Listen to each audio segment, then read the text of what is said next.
dito lang natin i-align yung ating rims dito sa frame lang mismo kasi wala tayong wala tayong matinong rack. So dito na lang mas maigi pa. Itong aking ginagawa is itong zip tie ito yung indication natin na gagamitin para malaman kung straight na yung ating rims So magkabilaan ko ito ilalagay. Tapos sukatin lang natin yung length na dapat parehas para makuha natin yung pinaka center talaga niya So lalagay pa tayo ng isa rito para malaman natin kung bilog yung ating ginawang rim. Kasi minsan di balance nagiging oblong na siya So malalaman natin dito at pwede natin ma-adjust kung nagiging oblong na siya So a few inches later. So mainly gamit natin tong tool na tinatawag na spoke wrench sa ating rim or wheel alignment. So sa ganitong klaseng pag-DIY, so syempre kailangan mo ng konting kaalaman at skill sa pagmemekaniko And very important na meron kang tiyaga at napakahabang pasensya pagka gumagawa ka ng mga ganito kasi di mo rin talaga maiwasan yung mga errors and syempre that is part of the process of learning. A few moments later. So ayan na-align na siya. Sa wakas hindi talaga siya yung perfect na sobrang aligned pero okay na yan. Yung isa naman, so itong aking front wheel, dito ko lang din i-align sa aking fork na pagkakabitan niya So pwede naman siya guys, basta as long as yung fork na gagamitin nyo is straight and nasa very good working condition. Ang galing! So when it comes to DIY, normal na talaga yung mga minor na errors natin And based on my experience, meron na rin ako mga iilan na mga mistakes na nagawa.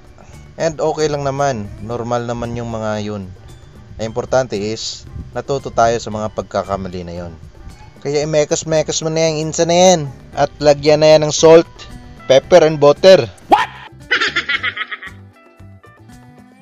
One eternity later. And since tapos na yung ating wheel alignment, so ikabit na natin tong ating brand new Sunshine 9-speed cogs So once again, I would like to take this opportunity para pasalamatan ka Bankmate sa sponsorship ng aking bagong cogs So salamat talaga Bankmate Paano na lang talaga kung wala ka?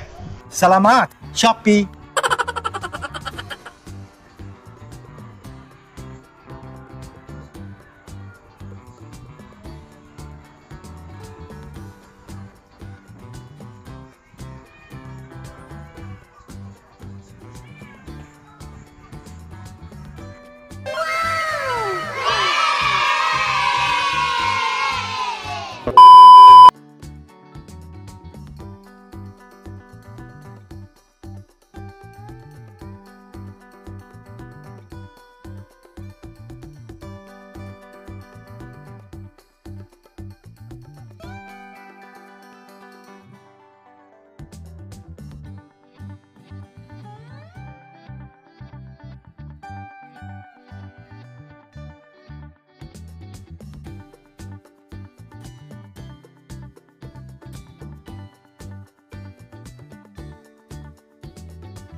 Eventually. And finally, natapos na rin from installation ng kanyang mga spokes all the way through alignment ng ating mga wheel set and pag-install ng mga other necessary parts.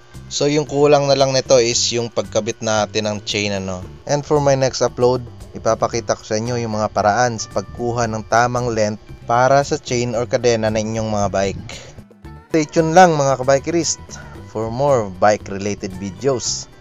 Hanggang dito na lang po muna. Salamat sa inyong patuloy na suporta. Hanggang sa muli. Thank you guys for watching. Paalam!